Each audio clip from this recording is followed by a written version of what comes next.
Hello tout le monde, c'est Abdel.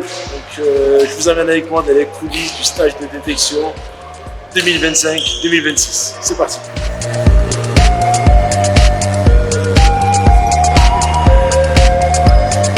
Sur ce stage-là, on a convoqué des boxeurs qu'on a repérés l'an passé sur la boxe éducative à Sceaux. On a décidé avec la direction technique nationale de repousser un petit peu le parcours de formation des athlètes. On a décidé de pousser un petit peu vers les limites de façon à avancer leur parcours de formation et de travailler vraiment sur des qualités de coordination, de vitesse et d'apprentissage aussi en lien avec les déterminants du haut niveau. Tout ce qui est technico-tactique. Et c'est ce qui permet vraiment qu'ils puissent mieux imprégner, plus sur la longueur, sur la durée, et leur donner des bases de travail surtout, qu'ils puissent être autonomes de ce qui est retourneront dans leur retraite d'origine.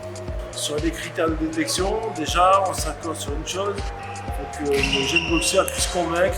Convaincre, ça veut dire gagner aussi les combats. Et après, comment il a fait pour y parvenir. Sur le plan technico-tactique, on gère l'opposition. Donc on a une série d'indicateurs tant sur le plan de la coordination, la combativité aussi.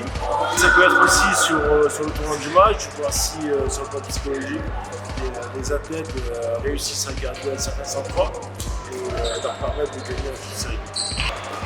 Donc on ne cherche pas de coup dur, on ne cherche pas à finir avant la limite, parce que je vous dis, il n'y aura pas de décision.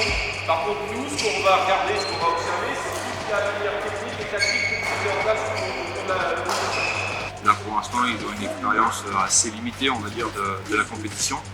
Mais c'est quand même une bonne disposition et ça donnera forcément des boxeurs qui auront un bagage et un potentiel d'avenir intéressant. On a affaire à des boxeurs qui débutent un peu dans leur transition et qui rencontrent forcément quelques difficultés sur ce passage de la boxe éducative à la boxe amateur, mais il y a quand même de riches potentiels techniques qu'il faut bien sûr peaufiner afin de pouvoir voir certainement les futurs boxeurs en boxe amateur s'illustrer.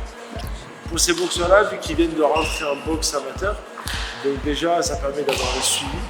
C'est-à-dire que tous les entraîneurs auront une fiche sur laquelle ils sont inscrits ce qu'ils ont réussi, ce qu'ils n'ont pas réussi. Donc déjà ça donne des axes de travail pour les entraîneurs.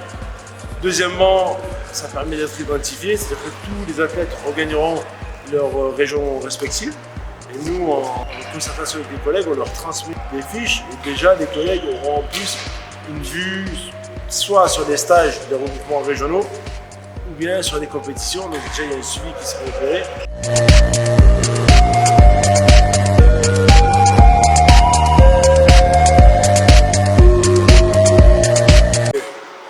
Je me suis découvert une vocation.